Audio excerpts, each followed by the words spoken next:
All right, greetings and salutations, everyone. My name is Andrew Kirchhoff, and welcome to our Saturday afternoon live stream for Week 1 of the 2025 fantasy football season. Over the course of today's live stream, I'm answering any and all fantasy football related questions, starter sits, as we approach Week 1's Sunday slate tomorrow. Again, I will be back tomorrow morning live streaming for 3 hours on the channel, continuing to answer questions from 7 to 10 a.m. PST. But for the next hour plus, we're answering any fantasy football questions for those of you who are potentially not able to make it to tomorrow's live stream. Hope you guys are doing well. Hopefully yesterday's game, listen, I was happily surprised as someone who roots for LA teams. I'm incredibly happy for that Los Angeles Chargers victory in Brazil yesterday. Justin Herbert putting together an incredible performance, and all of the receivers dominating. They made it look easy. They truly did. All in all, a pretty good game yesterday, and hopefully we're going to continue to see higher scoring games as we proceed for the remainder of this week. There's a lot of high scoring affairs potentially on our hands here with, Tampa Bay taking on Atlanta tomorrow morning. Same thing with Jacksonville taking on Carolina. Hopefully the momentum will continue on.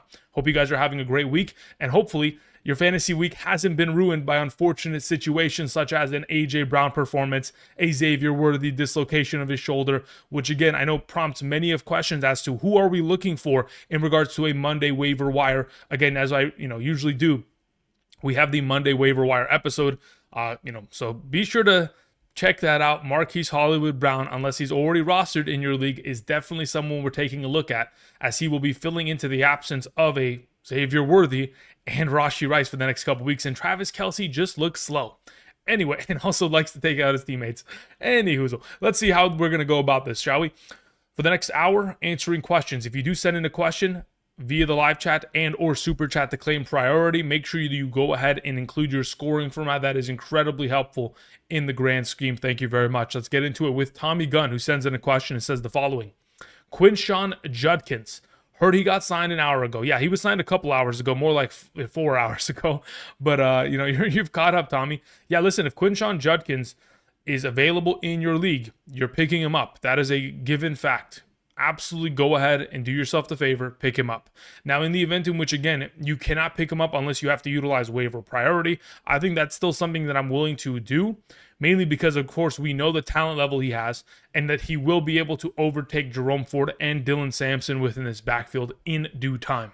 Now, as to how valuable the starting running back of the Cleveland Browns is, even though they're not expected to win very many games this season, there is still value to be had. Njoku, Judy, Quinshon Judkins can still be weekly plays over the course of this season, despite the fact that they're going to be in negative game scripts, as they'll give them opportunities at a premium.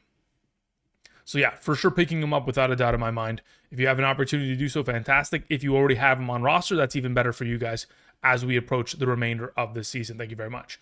All right, let's see here. I need to go ahead and cross-reference that. I saw a question earlier.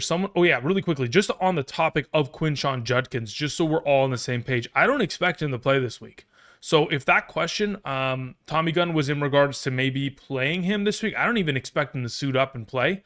Perhaps he may suit up, but I think this is more of a, hey, let's look forward to week 2 and Quinshon Judkins being utilized as a starting back in that situation going forward. Or maybe not the starting back, but at least in the rotation alongside of Sampson and Ford, but him being the bulk majority shareholder of this backfield.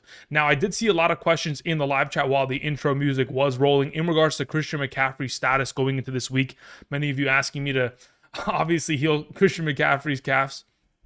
This is the way that I see it. If he's active tomorrow, we're playing him. Now, for those of you who have Christian McCaffrey on roster, you have to remember he plays in the afternoon window of tomorrow's slate of games. Therefore, he plays at 1 p.m. PST, 4 p.m. Eastern. So if you do not have another player within that secondary window after the morning games have already completed, then you might need to look for an alternative option, because if he's available, we're absolutely firing him up going into this week. In the event in which he misses and you have Brian Robinson Jr., fantastic. You can play Brian Robinson Jr. at a top 15 capacity at the running back rankings kind of conversation. Speaking of rankings, tomorrow morning I will have rankings for my updated half PPR running back, wide receiver, tight end, quarterback, kicker, and defensive rankings on the screen like I do every single Sunday of the NFL season. But for those of you who want my rankings every single Sunday for my emails directly to yours, that includes all-encompassing rankings beyond what is going to be on the screen for half and full PPR, including flex. Be sure to check out Betr. Again, we'll be putting together a couple plays over the course of today's live stream to set you guys up for this upcoming weekend. Obviously, the last two plays that I've put together in regards to AJ Brown and Travis Kelce pulling it out from underneath me, considering they don't want to catch the ball or be targeted, much less. That's an interesting circumstance, but we'll be going ahead and trying to get ourselves in the right position. Again, if you guys want to go ahead and get my rankings every single Sunday morning for the remainder of the season, be sure to go ahead, use code Andrew today via Betr. There's a link down in the description. All you got to do is make a first-time deposit minimum of 10, make a first-time play minimum of $1 within the one of the $10 that you've deposited. It's a real play or real cash play. That's the designation that is required. And once you've done that, you'll get my emails. Be sure to check your spam folder tomorrow morning. Thank you very much. Okay, H. Jockish sends in a question. It says Trevion Henderson or DeAndre Swift in a full PPR. Let me see where I have them currently ranked. One moment, please. As it currently stands, again, my assumption is that Roschon Johnson does not play on Monday night. Therefore, considering it's going to be Swift/Kyle Monangai as the duo within this backfield, I would assume that Swift is going to be the bulk majority kind of shareholder of touches, whether it's on the ground, through the air, effectively within the week, while we're still trying to designate whether or not Trevion Henderson has the potential. As of right now, I would probably, let's see, where do I have them? Full PPR. The way that I currently have it set up is that I'm playing Swift this week. If you wanted to play Trevion Henderson, I don't have an issue with it, as I currently have them ranked 1, 2, 3 spots separating the two of them at the position. Thank you. Your next question, Drake May or Trevor Lawrence? Got to play Trevor Lawrence this week. Taking on the Carolina Panthers is as easy as it could potentially get within a matchup. You got to remember, the Carolina Panthers last season were struggling mightily as a defense, couldn't stop anyone. And then on top of it, sure, they have made some improvements in terms of personnel through free agency, but not enough to convince me that Trevor Lawrence, with a new offensive coordinator, with new weapons, isn't going to be put in a position to succeed for fantasy upside. All right, we had a question that came in from Yeet, who says, in a 16-team non-PPR league, we got Christian McCaffrey is my only running back. Okay. If Christian McCaffrey doesn't start, is Isaac worth starting? Brian Robinson Jr. already taken.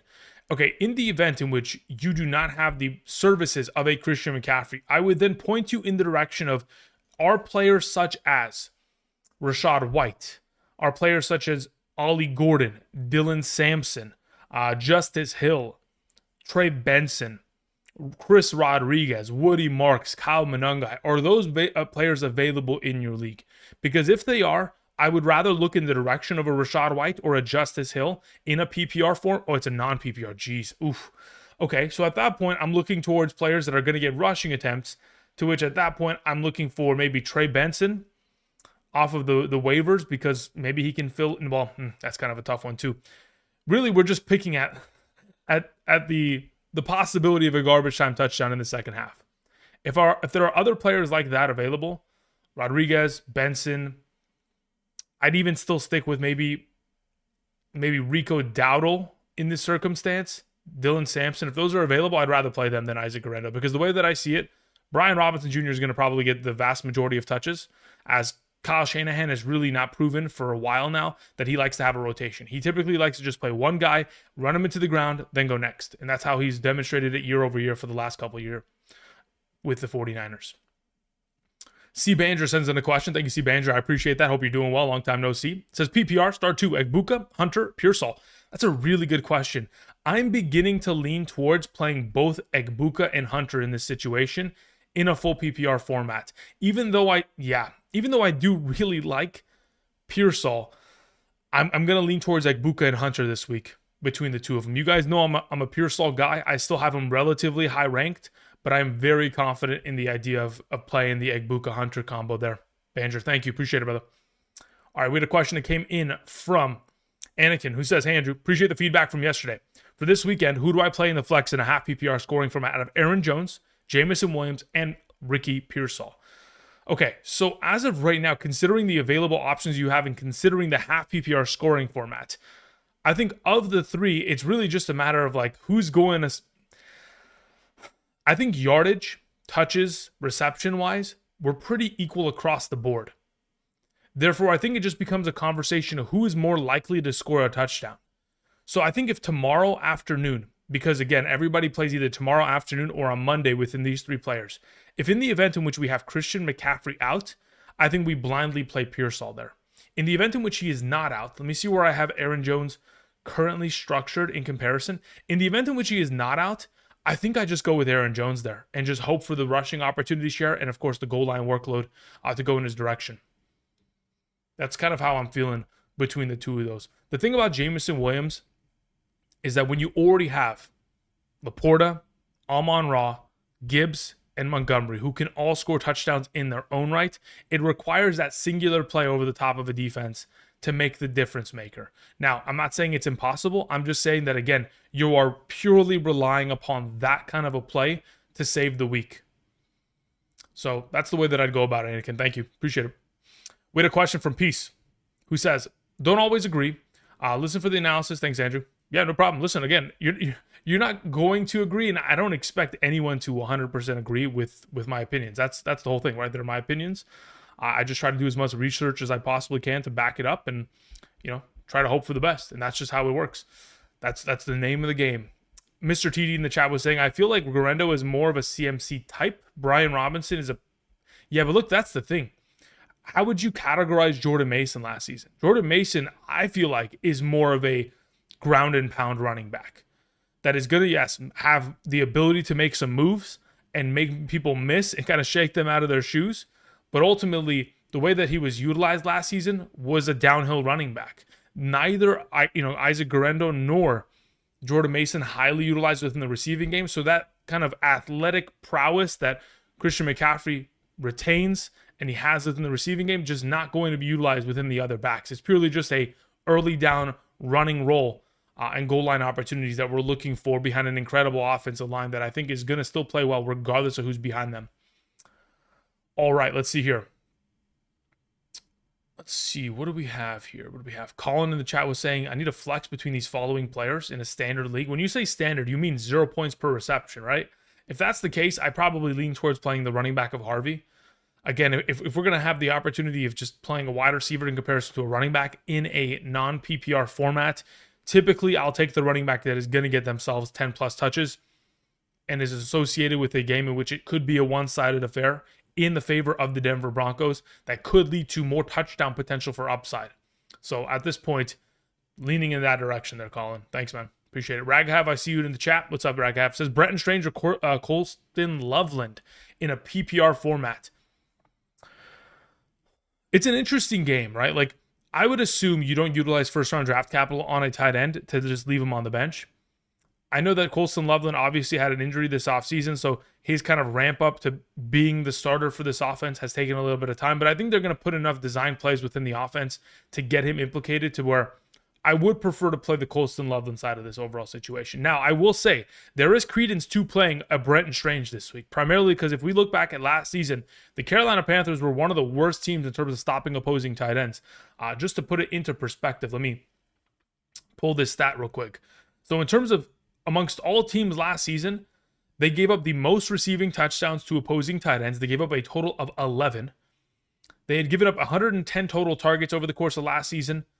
I mean, a pretty good opportunity share for tight ends against this defense. So it's not out of the realm of possibility that we could see Brenton Strange with a solid week here, but I do think he is still the number 3 receiving option behind Brian Thomas Jr. cleared away, Travis Hunter number 2, and then when he is the number 3 option, if, again, they mount an early enough lead, may not lead to as much upside, he will need touchdowns in order for him to be a little bit more of a relevant piece in my mind, considering the target share that BTJ and, of course, Hunter will be absorbing. Now, I do see in the chat, Christopher Titan was saying BTJ or Egbuka. That's not even that's just BTJ 100% of the time. I don't care if BTJ scores 1 point this week. It is always the correct decision to play BTJ, always. Let's see here. I see Jimmy in the chat was saying, how do we feel about Keenan Allen going forward? I mean, it's just really a reevaluation of what we feel about that offense as a whole, right? With Greg Roman as the offensive coordinator for the Los Angeles Chargers, of course, he's a former offensive coordinator for the Baltimore Ravens. Just like he, demonstrated last season, they wanted to run the ball heavily last year. And that was absolutely not the case last night, as they wanted to continue to air it out because that was their advantage clearing away. They picked apart that secondary. They allowed Justin Herbert to sit back in the pocket and dominate. And going forward, again, the rapport is still there. And the connection is still there and the opportunity is still there. And as long as he continues to see himself that kind of a target share, I mean, top 36, that's the kind of potential he's got. That's for sure. Now, Quentin Johnston, again, he's in the mix. Ladd McConkey's in the mix. There's a lot of competition for targets. In a game in which maybe they don't throw the ball as much and they will lean upon more Omarion Hampton, the question is who is going to be the difference maker, or who's going to continue to sustain that kind of volume of opportunity. Time will tell. But, Keenan Allen made an incredibly convincing performance last night to maybe make it in as a wide receiver 3 flex option within our lineups going forward this season. Definitely a very convincing performance, to say the least. DD sends in a question, says, I play in a 0.2 PPR. Who do I start in my 2 flex options? We have Zay Flowers, Tank Bigsby, Thornton, Downs, and Jaden Higgins. Okay, of your available players, I think it is probably in your best interest to just play Flowers and Downs. Those are the players that we know are going to get a consistent volume of opportunity because of how implicated they are within the offensive scheme. Now, when we're talking about Thornton and Higgins, still we are uncertain as to what kind of an opportunity share they're going to be exposed to as rookies that were drafted in the 2nd and 4th round, respectively. Again, we're expecting them to be the number 2 of their offense in terms of the wide receiver position, Thornton after Myers. And Myers obviously should have himself a little bit better of a week this week as Christian Gonzalez is missing. And with Christian Kirk missing for the Houston Texans, it certainly does upgrade Jaden Higgins, but I'd still rather play Flowers and Downs in this circumstance. Didi, thank you. Chris sends in a question, says, would you trade Jaylen Warren, the running back for Pittsburgh, and Khalil Shakir for Jamison Williams and Travis Etienne? Also, okay, so am I making that trade? I think it depends on, okay, it's a full PPR. The way that I see it, I would rather have, that's a really good question. The thing is, I'm not too much of an Etienne believer. Even though I do believe the most valuable piece of this entire conversation is JMO, I think the Etienne attachment to him scares me to the point to where maybe I'm not as excited for that move. If Etienne could guarantee that he's not going to lose the job and he's going to be a consistent volume guy within this offense, then JMO and Etienne clearly are the better side of the two. But I don't know if I'm as convinced regarding that. I'm more of someone that is a doubter of Etienne this season, as I'm looking towards guys like Bigsby and Tootin to get a volume, at least a greater volume of opportunity than currently projected. So for now, I'm willing to take the risk, but I'd probably just keep the Warren side of this deal going forward here. As to your next question, also Lawrence or Purdy, I'm just going to go with Lawrence there. We're not going to play any games with Purdy this week because we don't know the status of Christian McCaffrey until game time. So just play Lawrence in the morning window. Thank you. Vapor sends in a question. It says, pick up Thornton over Shakir, Olave, Pitts, or Mims. No, I wouldn't. The way that I see it, Khalil Shakir is the number 1 receiver in terms of total targets and receptions for the Bills offense. Chris Olave is the number 1 receiver for his offense. Mims is the number 2 of a high-powered Denver offense. And you got to remember, in the final 8 weeks of the 2024 season, Mims was averaging over 14 fantasy points per game in a full PPR. Michael Pittman Jr., again, is someone that we are waiting and seeing if he can return to greatness. As to whether or not Daniel Jones can elevate him to that situation, it doesn't take much quarterback play to get Pittman back to being a 10-point per week kind of guy. We saw last week in the 6 games in which he played, last season. In the 6 games he played with Flacco, he was averaging over 11 fantasy points per game. So if we can get back to a quarterback just being decent enough to have a higher than 47% passing completion percentage, all 4 of those guys should, on their individual basis, be more valuable than Thornton this season. Because again, you got to remember, Thornton is going to be number 3 in that receiving core, if not number 4 receiving option behind Bowers, Myers, Genty. So that in itself already a little bit of a speed bump for the rookie. When he's already a rookie, that also adds an extra level of depth to it that makes it that much more difficult for him to elevate. Crypt Keeper sends in a question. Says, brother, I feel like I crushed my league in my draft in a 12-team league with 2 quarterbacks in a full PPR. I have Lamar, Jaden, Achane, Chase Brown, Evans, JSN, McMillan, and DJ Moore. You did crush your league. I don't understand how you were allowed to put together this kind of a team with a full PPR scoring format, getting 2 of the best 3 quarterbacks, getting 2 of the 2 top 8 running backs, and then being able to put together 1, 2, 3, 4 top 20 wide receivers based on draft capital. Not sure how you accomplished it, but well done, Crypt Keeper. That is a ridiculous squad, to say the least. Yeah, wow. Let's see here. I'm getting a couple notifications here. Hopefully it's not injury related. As we can read here, okay, Matt Prater is on the Bills practice squad, interestingly enough. 49ers have elevated Russell Gage. That's an interesting move. Okay, Shaquille Griffin and Quinn. Okay, no problem. There's just a bunch of elevations because of injuries, no problem. All right, continuing on, we had a question from Keegan Jones. Keegan, thank you very much, sir. Appreciate it. Says, I need a flex between Aaron Jones and Henderson and or Ted McMillan. Cool. Between the three of them, I would play Ted or McMillan in a half PPR or full PPR. Doesn't matter. McMillan is my preferred of the three. Taking on the Jacksonville Jaguars secondary is far too advantageous of a matchup, considering the lack of other alternative opportunity kind of getters within this offense. They can even line up Ted McMillan in the slot position if they choose to. Because, I mean, even in college, he was averaging like 4.96 yards per route run in the slot. So he can play in the slot. He can play out wide. They're going to move him around and they're going to litter him with targets. I think he is the most valuable of the three within this circumstance. All right, Jay Omo sends in a question. Jay, there's your question. I see it. It says Jacoby Myers or Jamison Williams in a PPR. I would actually prefer to play Jacoby Myers there this week. Look, the way that I see it, again, Jacoby Myers with no Christian Gonzalez in primary coverage against him really does open it up. In fact, I even see the Raiders winning this game in Foxborough. So as it stands, I would prefer between those two alternative options to go with Jacoby Myers in this circumstance. Thank you. Oni sends in a question. Thank you very much, Oni. I appreciate that, man. Let's see what you have here. Oni says, lost Worthy last night. Waiver wire add possibility suggestion from Mooney, Tillman, Brown, Leggett, Allen, Douglas, and Quentin Johnston. I mean, look, I don't think you're going to be able to pick up Marquise Hollywood Brown right now, but he would be the number one, theoretically speaking, based on what is available on your list. Now, considering Worthy was probably in your starting lineup, you can't put him in the IR. Therefore, you can't pick anybody up. So this is really just a question for Monday night's live stream or Tuesday night's live stream. Again, next week, once we get closer and the slate of games on Sunday have completed and we have a clearer picture of the waiver wire kind of circumstance that we're going to be in, I think that will kind of imply as to which way we're directing ourselves. As of right now, it's Marquise Hollywood Brown coming off of a game in which he had 16 targets last night. And again, probably should have had more than 10 catches because a couple of those were either him dropping the ball or Mahomes putting it a little bit too far outside. But in this circumstance, with the absence of Rashee Rice, with the absence of Xavier Worthy for an extended period of time with a dislocated shoulder, of course, that's going to take a little bit of time to recover from. Travis Kelce not looking great with only 4 targets last night. Marquise Hollywood Brown would theoretically, as of right now, based on the list that you presented, be the most valuable prospect of the group. So we would want to utilize priority in regards to that. But again, you won't have an opportunity to do so until Tuesday comes along. Thank you, Oni. Chris R. sends in a question. Thank you, Chris. Appreciate it. It says, waiver bid for Quentin Johnston and drop Aomanor for Fab.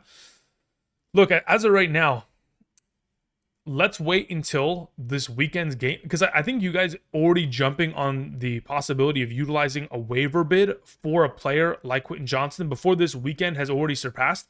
Imagine if somebody else gets injured and another player accelerates, and then they would become the priority bid. As of right now, I don't think we are jumping the gun per se to try to put in waivers on a Saturday. Let's wait till Monday, Tuesday, once week 1 has pretty much concluded, and then process it as such. Because again, after a player has started their game in your league, you cannot pick them up.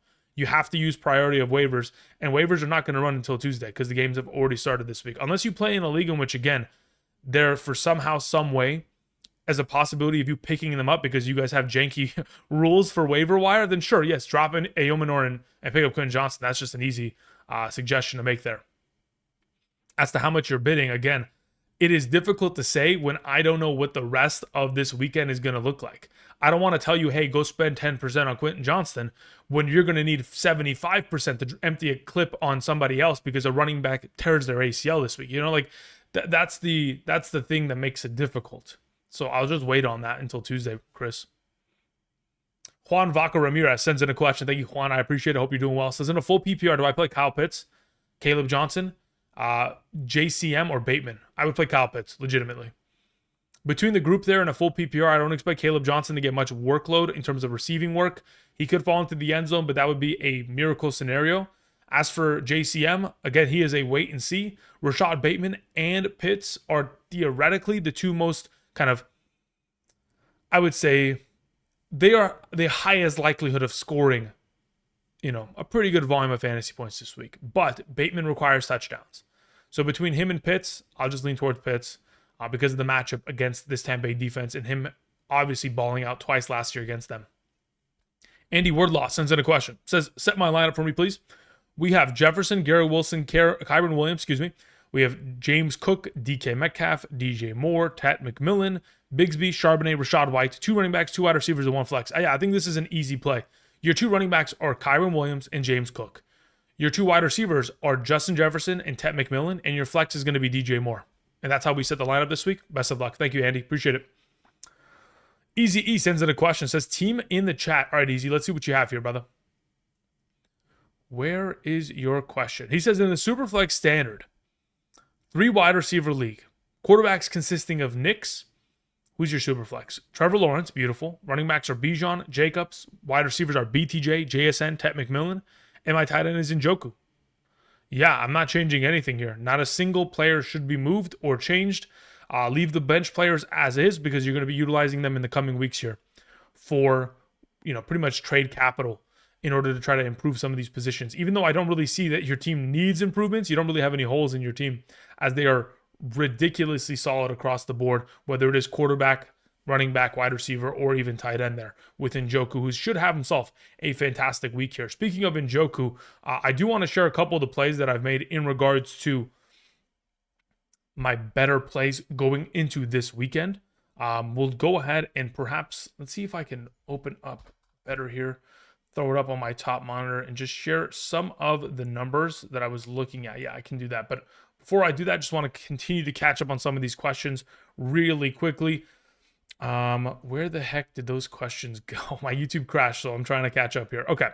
Mustafa sends in a question. Thank you, Mustafa. I appreciate it. Hope you're doing well. Says in the 12-team PPR, Rome Odunze or Ricky Pearsall? I'd rather play Ricky Pearsall there. Thank you, sir. Fox sends in a question. Fox with a PH, by the way. Says, PPR, trade Josh Jacobs and Henderson for Christian McCaffrey. No, absolutely not. In this current iteration of fantasy football, if you make that trade, it can go all wrong real fast. And I would much rather have Jacobs and Henderson contributing to my team on a weekly basis than go for the potential incredibly high risk, high reward upside of McCaffrey because, yeah, it's just not worth it. It's just not. Not at this point. Even if he plays on Sunday, it doesn't mean he's not going to maybe, re-aggravate or anything of that nature. Even if he plays on Sunday, doesn't mean he plays the full game, right? He could play 60% of the snaps, come away with 13 fantasy points, and, that's it. So for now, Jacobs and Hendo is absolutely the hold there. Tim C sends in a question. Thank you, Tim. I appreciate it. Says flex start, Thornton, Palmer, Renfro, or Amonor. Between the bunch here, at that point, I'm just going to play Thornton. I don't know what to expect out of Renfro. Again, I know he's going to play in the slot position there for the Carolina Panthers, and that certainly is an enticing role considering what we have seen someone like Adam Thielen present from there. But I'm not too convinced with that upside. I kind of want to wait and see on that. Aomanor is technically a starter, but ultimately still going to be the number potential 4 option behind Ridley, Lockett, and Okonkwo. Palmer, again, is very similar to some of these other receivers where you're just in a committee of sorts. Shakir, Kincaid, Keon Coleman, Palmer, Elijah Moore. There's just so many pieces, you just can't guess it. So at that point, I'd just rather go with Thornton out of the group. Now, the fact that you have to flex start one of these 4 already speaks to how much of a shambles situation you're already in, Tim. Eric M sends in a question. Thank you, Eric. I appreciate it. It says, I need to drop one due to Chris Godwin not being able to be put on the IR spot. Why is that the case? Give me a second. Let me look into that, actually.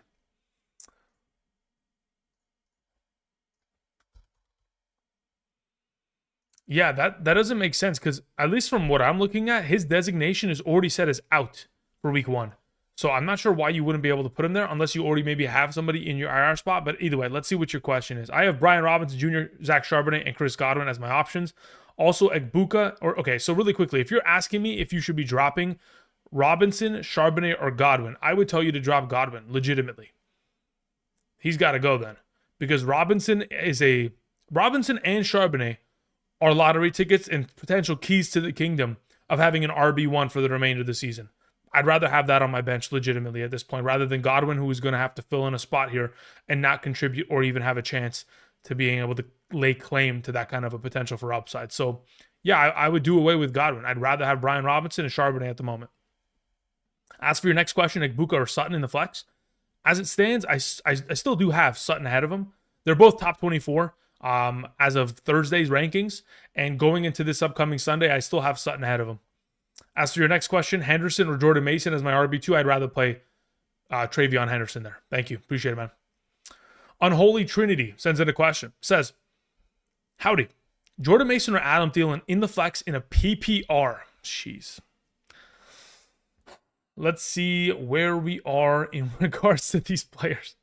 Listen, when we have to even consider starting Adam Thielen, we might be in shambles. Okay, I'm just putting it out there. We may or not be. I don't know. It's just going to be. That's a tough scenario to be in. It legitimately is. He's a full PPR. Okay, let me see where I have Thielen in my rankings, and then at that point I can kind of give you a projection.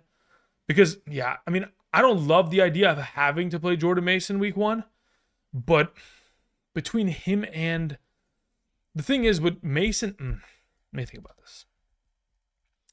Let me look at that injury report really quickly from the Vikings because I know that they've had a couple injured receivers. If I can guarantee that Thielen's not coming off the field, then I'd play him there. So as of right now, Jalen Naylor full practice. I'm playing Jordan Mason there. Until I can get another week out of Thielen, I think I just wait on it. Because at this point, when you have Jalen Naylor, Thielen, already Jefferson, Hawkinson, there's a lot of targets. Now, if J.G. McCarthy comes out and he looks like Justin Herbert last night, then maybe Adam Thielen is the next Keenan Allen to where this older wide receiver is coming out here and dominating. It's a very high likelihood in which that could occur, but he could also come out with 4 catches, 45, and be done with the week, right? So at that point, I would rather just potentially take the risk of what Jordan Mason can provide, considering that run-stop defense for the Chicago Bears isn't the greatest. Thank you. Crypt Keeper sends in a question. Thank you, Crypt. This is a follow-up. He says, yeah, I had it. Okay. It says, what does it say? It says, yeah, I had pick number 12. They faded quarterback in the first round. Only Allen Hurts came off. When I took Lamar and Jaden back-to-back, it caused a frenzy. I was saying, no way. Yeah, it's a crazy team that you were able to put together there. Thank you. Lou sends in a question. Not really a question, just a statement. It says, Brian Robinson, and then it says it's like a stocks up kind of mark. Is there any news made in the last couple minutes here that I'm missing? Let's see here. NFL Network's Ian Rappaport says that 49ers running back Christian McCaffrey is likely to play week 1 against the Seahawks. 38 minutes ago via Ian Rappaport of the NFL Network. So, not sure what this Brian Robinson Jr. thing is, but we'll see. Death to Ming sends in a question. Says, Tootin was just dropped in my league. What are your recommendations on Fab? I should drop for him. Okay, yeah. If I'm trying to pick up Tootin with Fab, it's $0, legitimately. Until he does something, I'm not trying to waste Fab. Guys, it's not even week 1 yet. Imagine if somebody gets incredibly injured and their waiver wire handcuff is available. We would want to have all of the potential allocated funds to be able to drop and empty the clip. So we're not in a position right now to where we're trying to jump at Tootin with a higher Fab contribution. If you want to spend 1 to guarantee it because you don't think you'll be able to get them with 0, then fine. But as of right now, I'm not in the business of trying to waste any waiver priority or funds prior to week 1's settlement. Because what if they come back and they say, you know what? Xavier Worthy's going to be out for 6 weeks here. He's going to the IR. Then that makes Marquise Hollywood-Brown so much more valuable that I'm going to need that funding and the allocated Fab to be able to send it in his direction. Imagine if someone comes out, God forbid, but let's say somebody comes out and tears their, PCL, ACL, all the ECLs, whatever. Guys like a Corum or a Trey Benson or an Algier on waivers somehow would be so valuable to where we would have to make a huge contributions there. And I'm not trying to waste any Fab until then.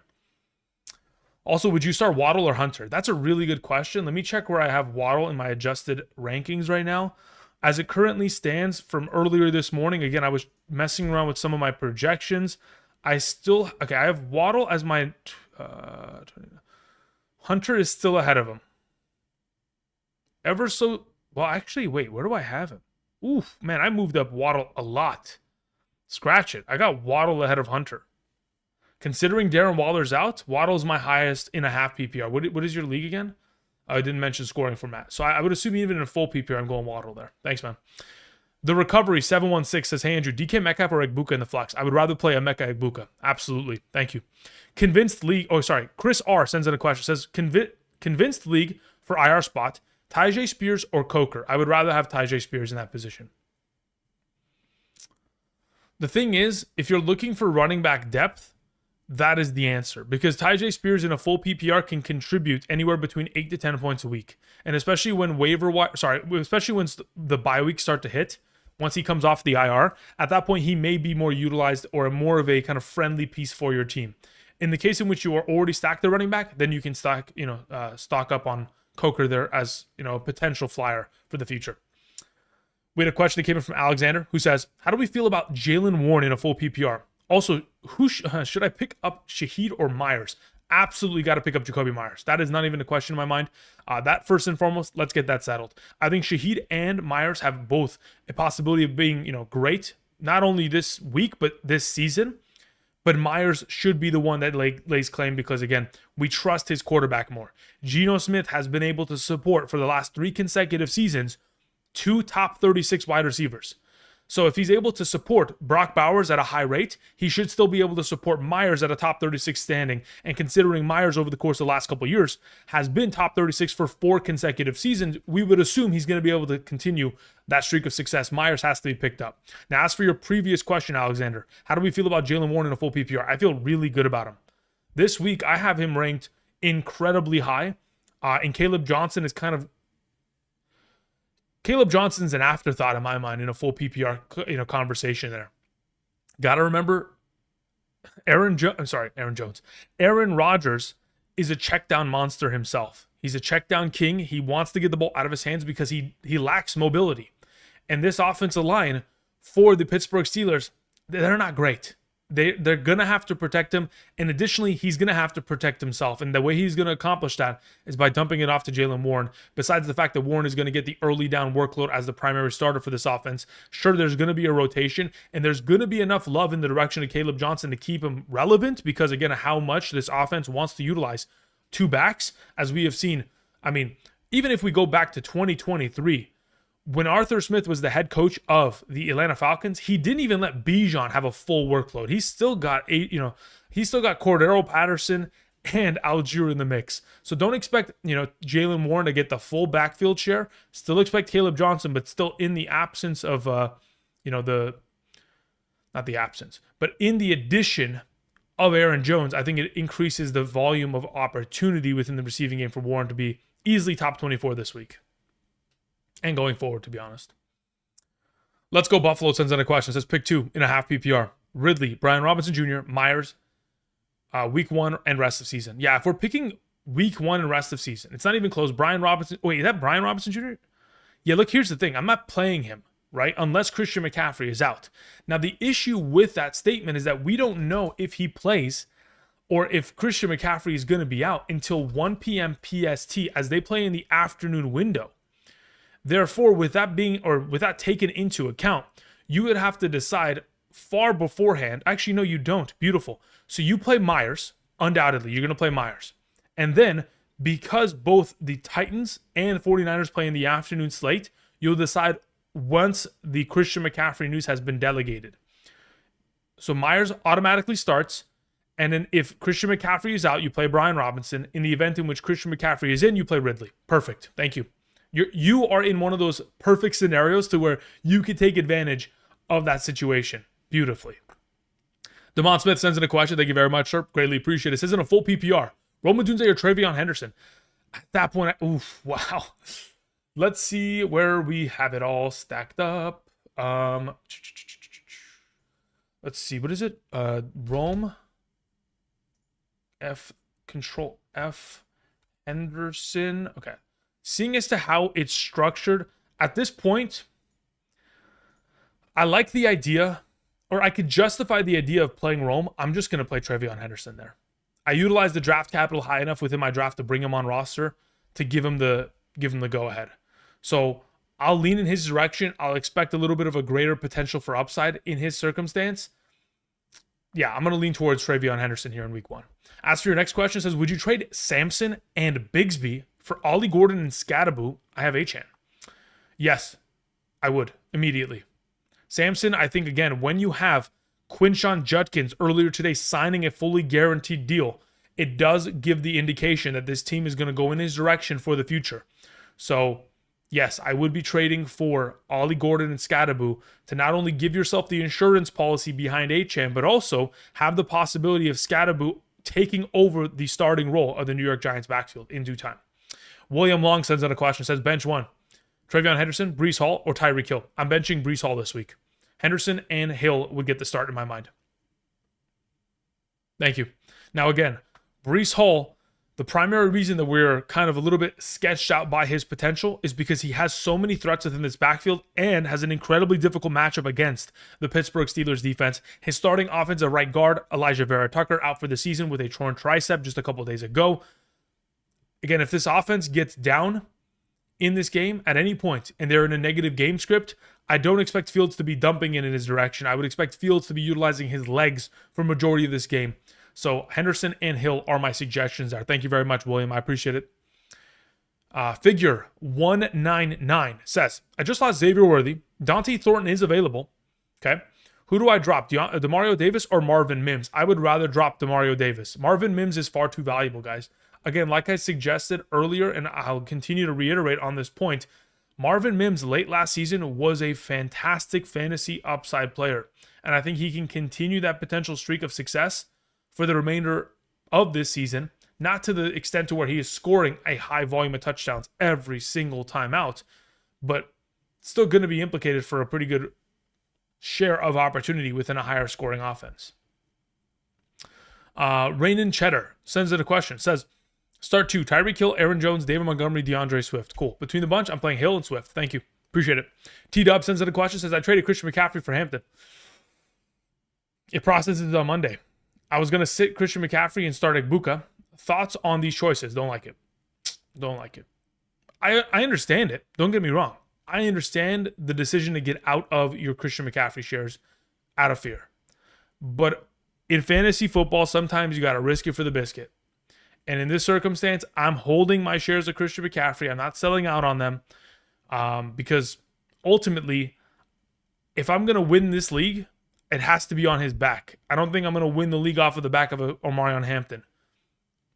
Now, I would hope for your sake it ends up being the case. But yeah, I think it's a little bit of a rash decision to have made that quickly. Okay, really quickly before I continue on here, I'm trying to catch up as the best I can. I think Hassan had sent in a question, but nothing was attached to it. Again, guys, if you guys are going to send in a super chat to claim priority, please be sure to attach something to it. If you don't, it makes my life 20 times more difficult to try to coordinate and find your guys' questions. So I see 2 people here that I don't have questions from. Raghav and Hassan, if you guys could type in your question in the live chat, that'd be greatly appreciated. Mustafa sends in a question. Thank you very much, Mustafa. Greatly appreciate that. Says for the ESPN app, I can move Judkins to IL. I'm assuming that's IR, but I don't know where the L comes from. Should I drop Tyjae Spears off of the IR and pick up Eric Ayumanor?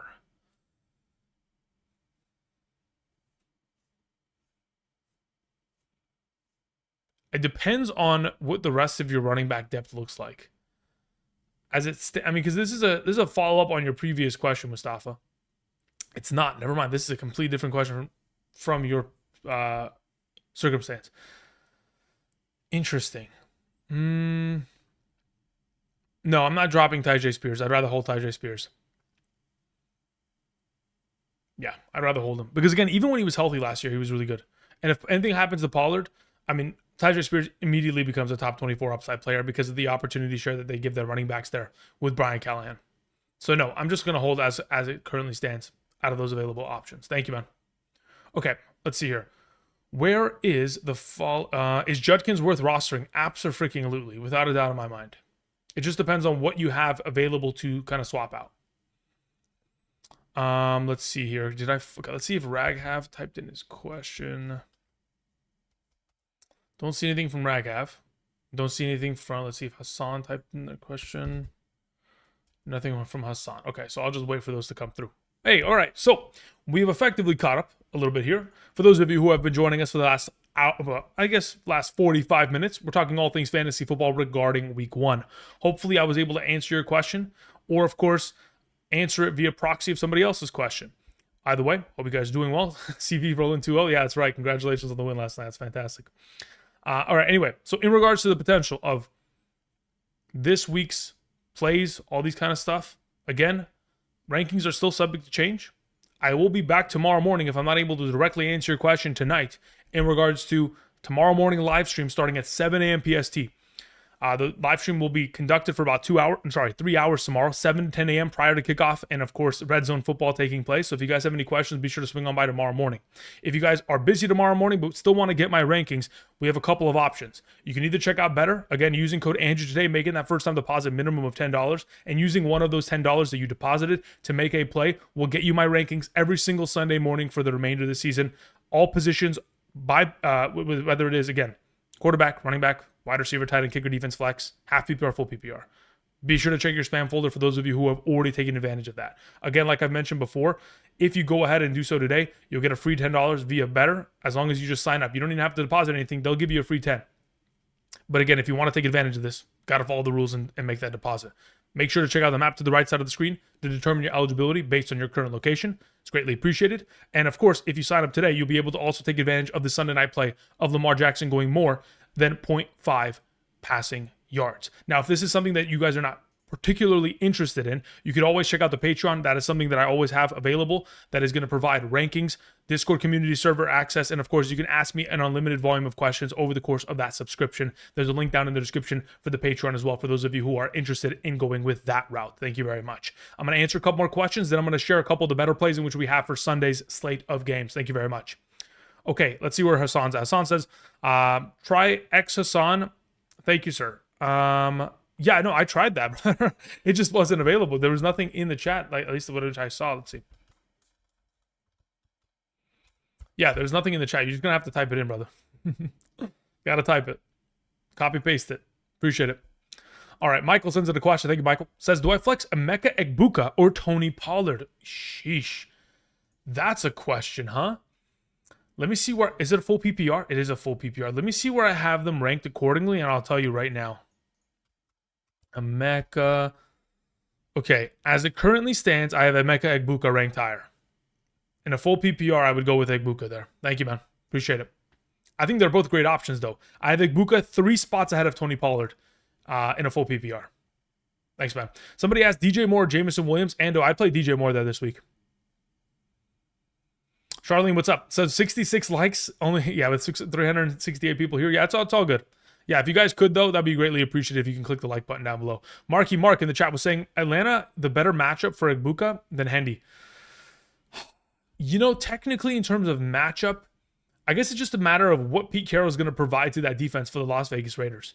Because ultimately, like, where we're expecting Henderson to thrive is within the receiving game. So we'll see how that kind of transpires. But yes, Egbuka against that defense should certainly be in a fantastic position, as we're assuming it's going to be a higher scoring game going back and forth. Let's see here. Dilly sends out a question. Says, flex DJ Moore or Emeka Egbuka? I'd still rather play DJ Moore in that circumstance.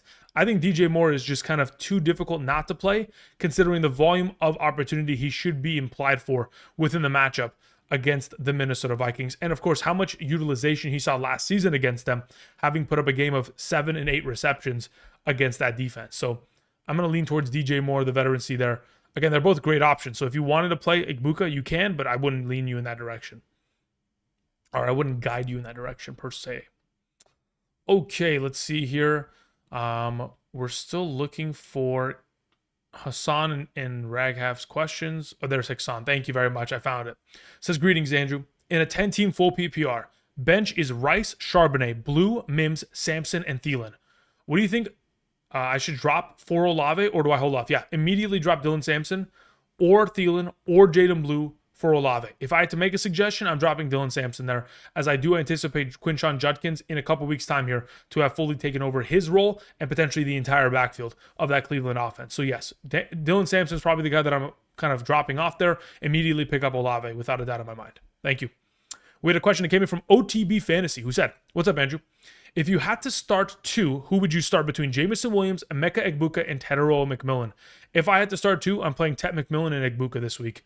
I think, again, when you have Tet McMillan being the number one of his offense, if you have Egbuka as the number two receiving option of his offense, but then you have Jamison Williams in a unfortunate position of being incredibly talented, but being surrounded by a lot of talent themselves, it does lower his opportunity for target share, opportunities within the red zone, etc. So Egbuka and T-Mac are my suggestions as of this week. Thanks, man. Sam sends in a question. Sam says, "My question is in the chat." All right, thank you, Sam. I appreciate that. I see your question. Says, "Hey, Andrew, glad to see you're still rocking the Spider shirts." Listen, if anything, I need a sponsorship from the Spider Company, okay? Says, "In a half PPR, flex Hunter or Judy?" That's a really good question. In a half PPR, I was messing with my rankings a little bit earlier. I have Jerry Judy ranked higher than Travis Hunter. So I like Judy a lot, but that's mainly because of Joe Flacco. That's purely a Joe Flacco play.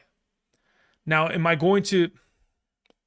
overly excited about it? No, but I still think that, again, if you're going to play in a negative game script as an underdog at home, Judy should be implicated for a very high likelihood of targets. So, and it says I'm already starting Njoku at tight end. Starting two Cleveland Browns isn't the most exciting way of going about it. Already played Sampson and Pacheco, or Hampton and Pacheco. Man, okay, so you're looking for upside, is what you're effectively saying here. I'm going to go with Judy. I think I go Judy and Njoku, but if you wanted to go Hunter, I don't have an issue with it at all. They're going to be very closely ranked in tomorrow morning's half PPR rankings that are going to be on live stream. Thank you.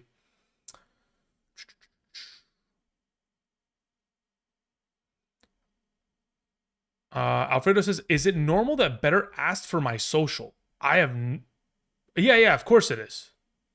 Because you got to remember, guys, if you play on these sites, and if you make winnings, you gotta have to claim that as income.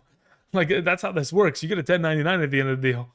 All right, speaking of, let me go ahead and let me share some of the plays that we're making via Betr this weekend really quickly. Again, I've got a couple plays that I want to suggest and that I feel relatively comfortable kind of rolling with. Now, again, if you sign up today, you could take advantage of this 0.5 receipt. Sorry, this 0.5 right here. Right now, you can see my crosshair. I was gonna say crosshair. Wow, that's a video game thing reference. Anyway, you can pick more on this if you sign up today and take advantage of that. Right? What is that? I don't know what that is. Okay. So theoretically, could take advantage of this. But if we were not just looking for the play of Lamar Jackson, a couple of the players that I really do like. The reason why we have David Njoku as the thumbnail of today's episode is because when we look at the Cleveland Browns, we go to this game, we go to the potential of where is receiving yards, where isn't David Njoku? His reception counts are incredibly low, especially considering how productive he has been for the Cleveland Browns and with Joe Flacco. To put it into actual numbers, quantifying his value. In 8 of the last 9 games David Njoku played in 2024, 8 of the last 9, he was able to get himself 5 or more receptions. In 5 of the last 6 games with Joe Flacco, able to get himself 6 or more receptions. The Bengals in 2024 allowed the most receptions to opposing tight ends amongst all teams in the league. In fact, they allowed 111 total receptions over the course of a 17 game season. We've got about 6.5 receptions per game on average, while we still have teams in the mix that don't even give their opportunities to their tight ends. So I would assume David Njoku pretty much in line for a solid performance here. Let me just also cross-reference something just to add on to this point. When we go ahead and we look at David Njoku's recent performances, specifically against Cincinnati, in week 16 against them, 10 targets, 8 catches, 66 receiving yards. And then if we travel back to the week 7 performance against Cincinnati last year, 14 targets, 10 grabs, 76 and a touchdown. David Njoku is not the thumbnail by accident. He is going to have himself a fantastic week here. So via Betr, the idea of taking more than 4.5 receptions, I think, is very much so within the realm of possibility and is something that I'm excited about. Now, if we're looking towards this same matchup, and I'm looking at potential players here who can be in the mix, Chase Brown is a player that I actually do like a lot with receptions. If we look at the potential of his history of success with receptions, once he became the starter, once Zach Moss unfortunately had a season-ending injury. In 8 of the last 8 games in which Chase Brown has played with the Cincinnati Bengals, he's gone more than 2.5 receptions at a 100% rate. Therefore, I would assume that the idea that, 1.5 is the automatic, 2.5 is the something that we kind of get a little bit of a higher odds on, and I'd be feeling pretty comfortable with that, considering Joe Burrow last season amongst all quarterbacks, the 10th highest checkdown rate in the league. We know how much implications of receptions a guy like Chase Brown is implicated for. Now, this is a 2 plays for 2x. I think that's solid right there. We can just make this kind of a play and move forward.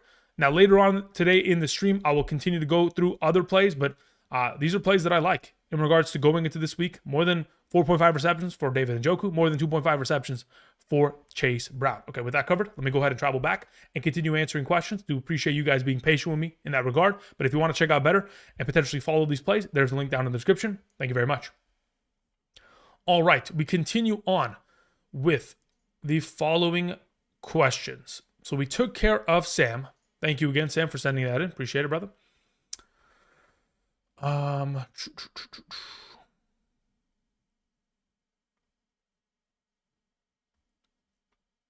Where are we? Okay. So we took care of that. Good to go. Thank you again, Sam. All right. Weston Nelson sends in a question. Says, trade away Hubbard for Egbuka and Dobbins. No. Listen, listen. As someone who has been on the Egbuka hype train for a while now, I still don't make that move. Unless J.K. Dobbins is like just a clear and away starter and Harvey becomes the Jaleel McLaughlin, Unless he becomes Jaleel McLaughlin of this offense to where he gets very little rushing opportunities and it's the Dobbins show all season long, until that comes to fruition, I'd just rather have Hubbard. He was far too good last season, even with a little bit of his receiving opportunity share being siphoned away by Rico Dowdle. He's still far too valuable for me to be, moving him. Now, to give me context, it says you have Bijan, Chase Brown, Pacheco, Chubb. Pacheco's not startable until further notice. Chubb is not startable until further notice. So you've got 2 running backs. I think having Hubbard as a flex / in case of an injury option is very valuable to have on roster. I would rather have Hubbard in this circumstance there. Thank you, Weston.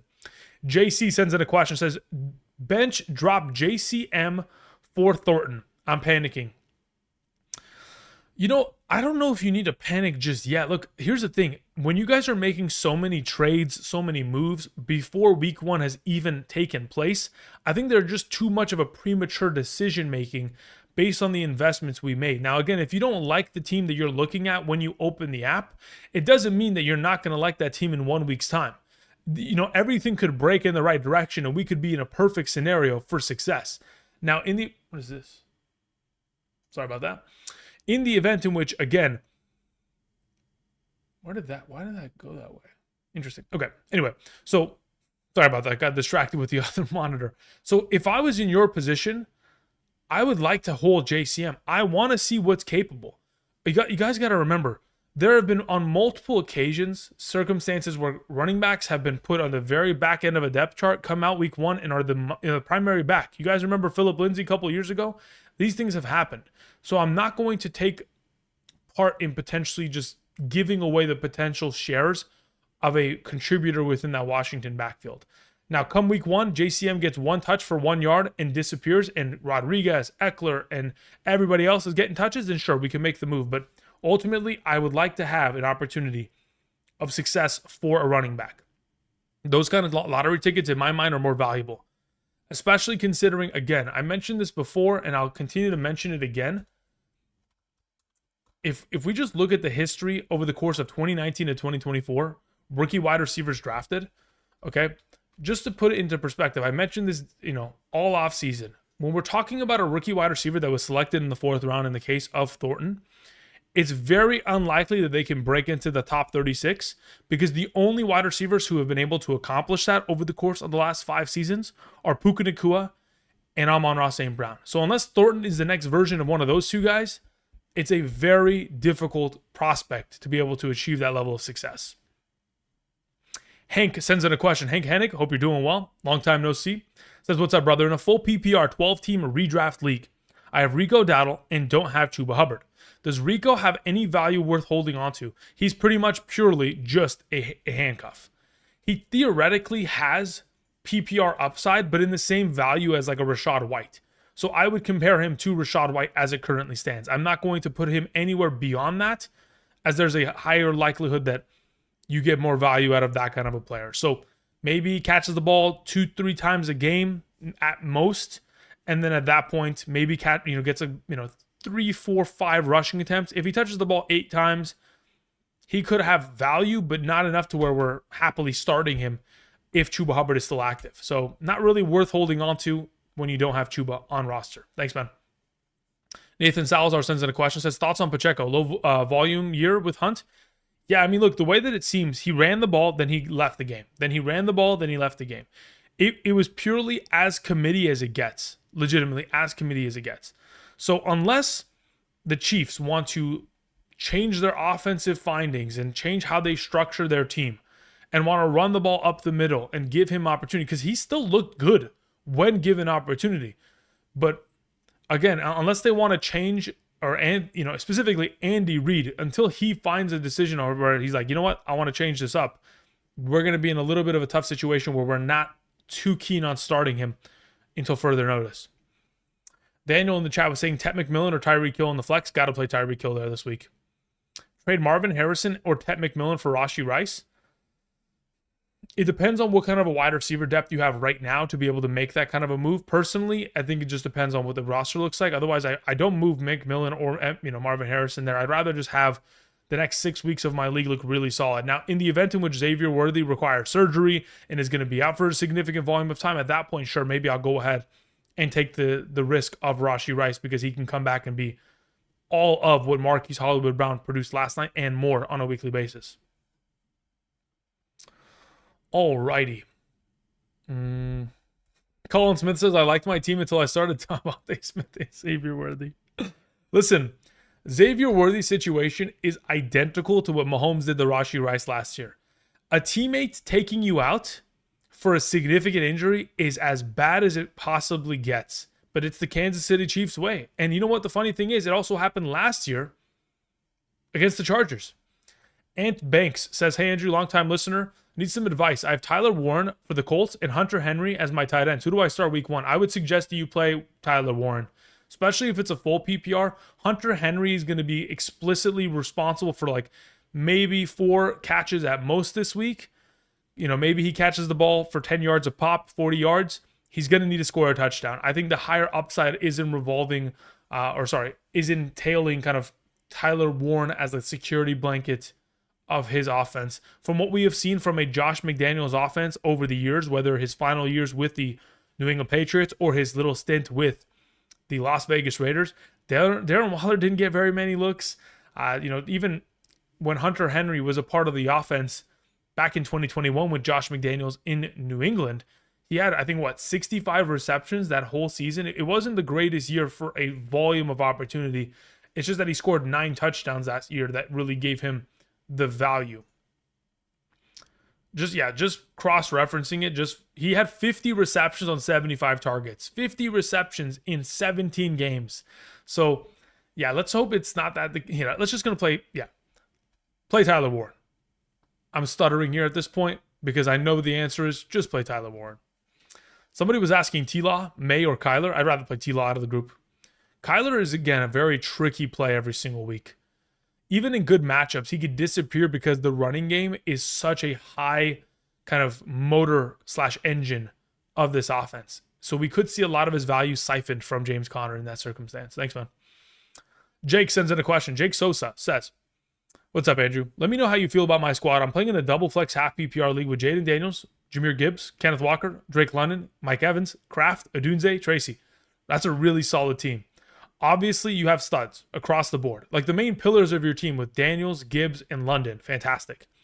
But then when we add on top of it, we have the potential of Evans putting together another fantastic season. Kenneth Walker, if he stays healthy, could be a top 12 back easily.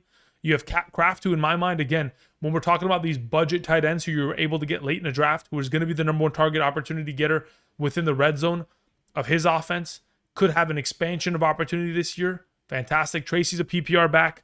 Obviously, like Tracy and Adunze are going to be your X factors. Depending on how they play, really will determine your weeks. But ultimately, it's a very strong team across the board. Hoping you have bench depth, and hopefully we can hit the waiver wire soon enough here and continue to improve upon this flex if these two are not able to pull it.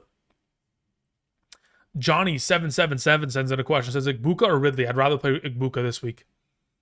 Kyron or Hendy? I would rather play Kyron, and it's not even close.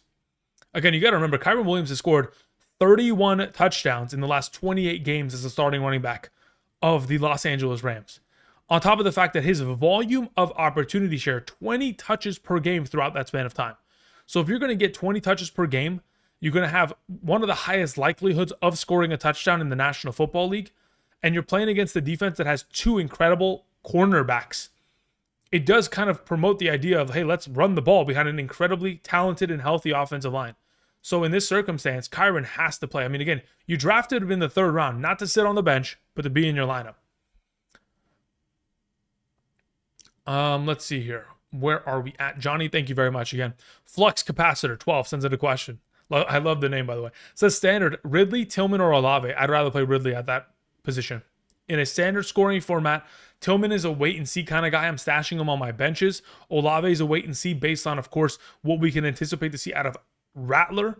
I think Ridley is the better of the bunch. Okay. Bruyo sends in a question. Where is the question, though? Oop, that's not what I want to do. Control F.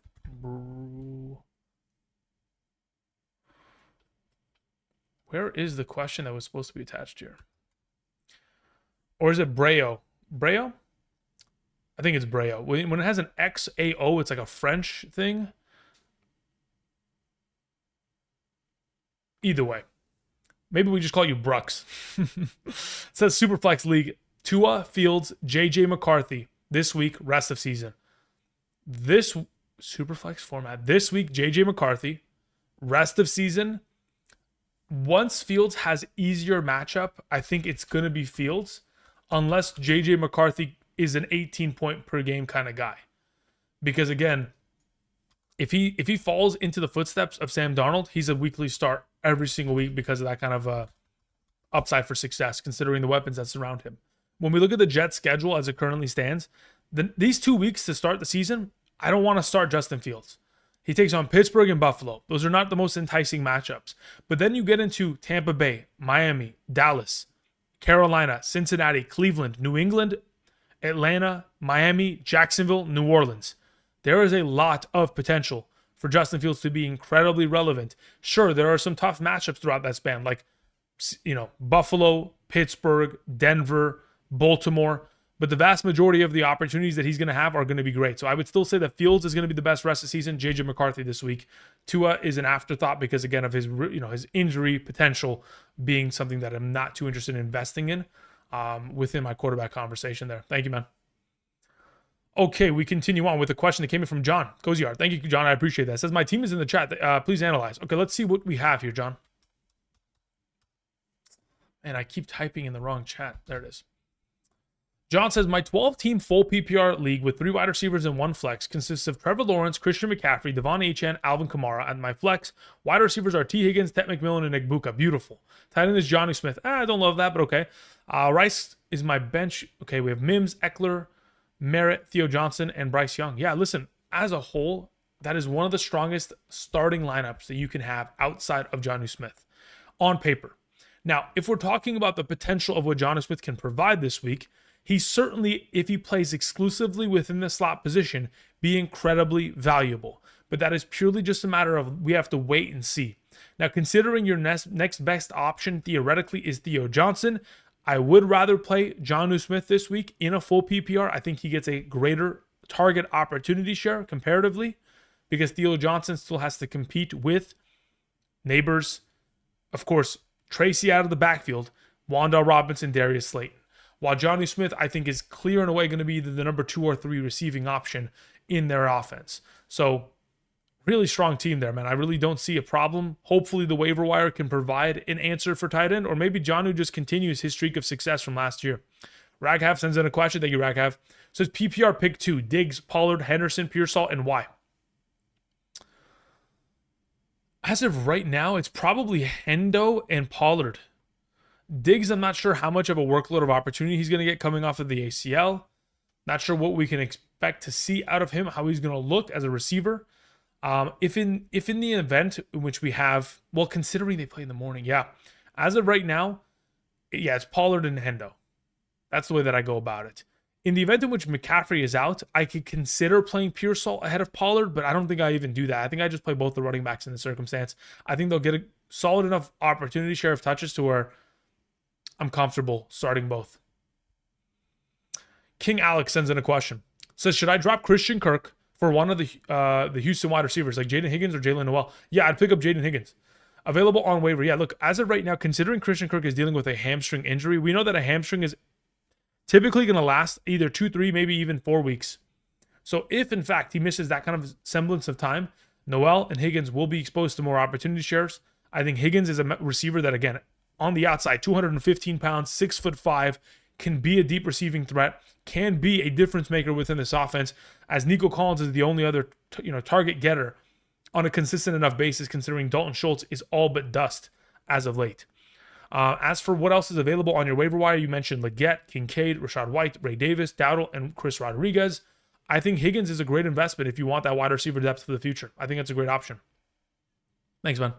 Twisted Folk sends in a question. Says, in a half PPR, flex, Dobbins, Hunter, or McLaurin. Okay, McLaurin is my start there. I don't think it's even close. I really like playing McLaurin. I think he'll have touchdown upside. I think there's a possibility in which, of course, it could be a tighter game than expected, but I think it's still worth the play. Says, I was leaning towards McLaurin, but I saw he had a combined 41 yards and 2 touchdowns in the last 2 games against the Giants. Excuse me.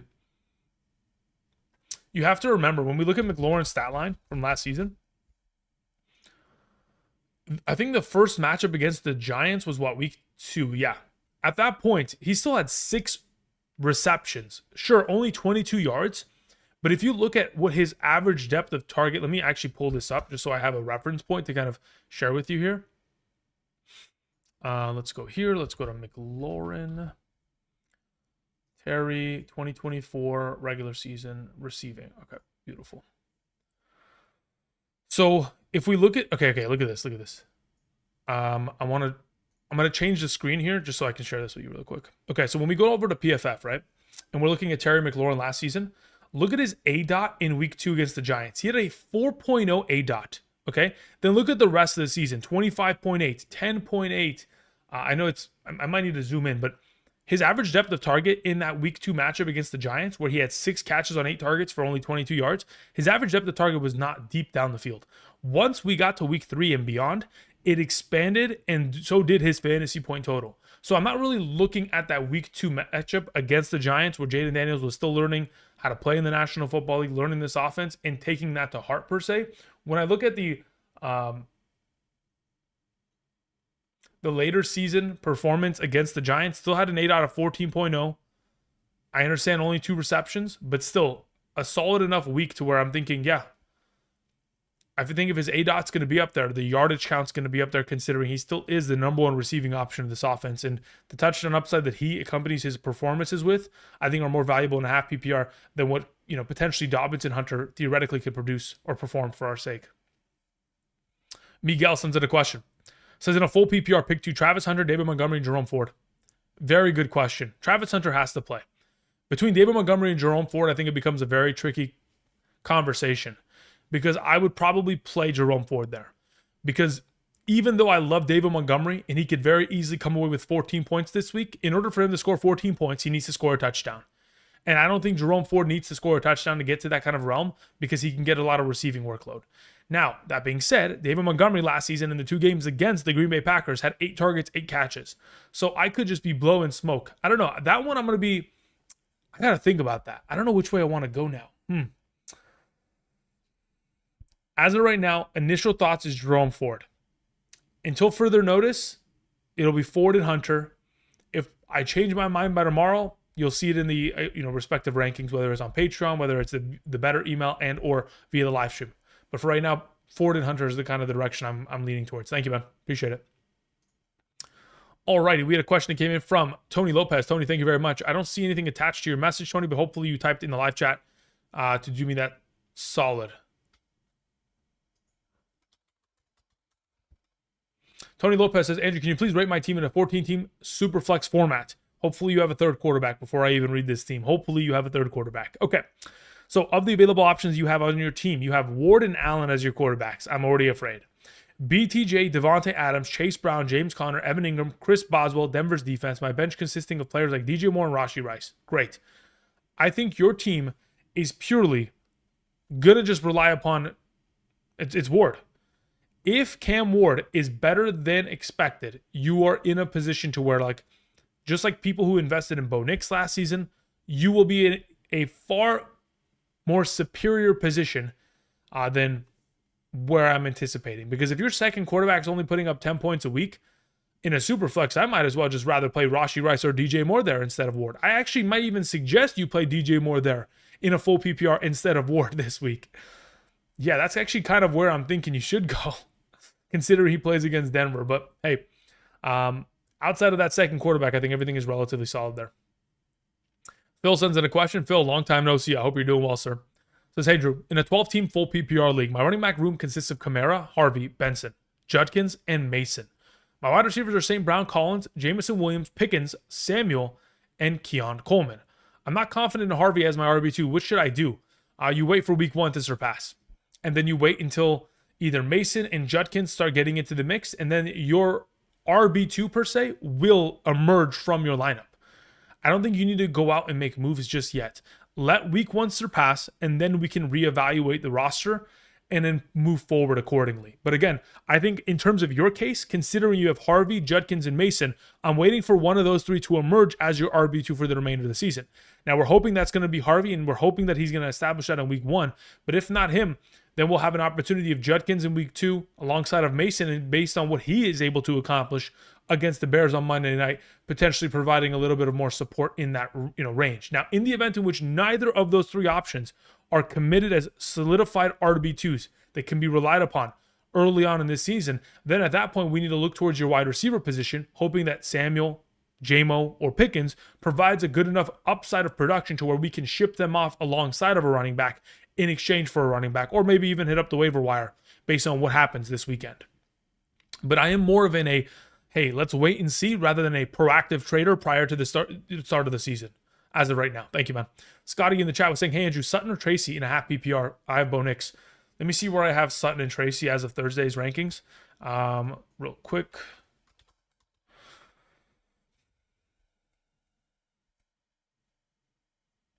As of right now, I have Sutton ahead of him in a half PPR. Thank you. All right, continuing on. We had who says, team is in the chat. Please analyze and give a draft grade. Okay, if you want an actual grade, I'm going to give you a number. So let's see. And then also Phil was saying I got Lamar Kittle as my quarterback in tight end. Sheesh. Yeah, that's really solid. But again, I think we're in a wait and see kind of scenario as it currently stands, man. Okay, let's see where your question is, man.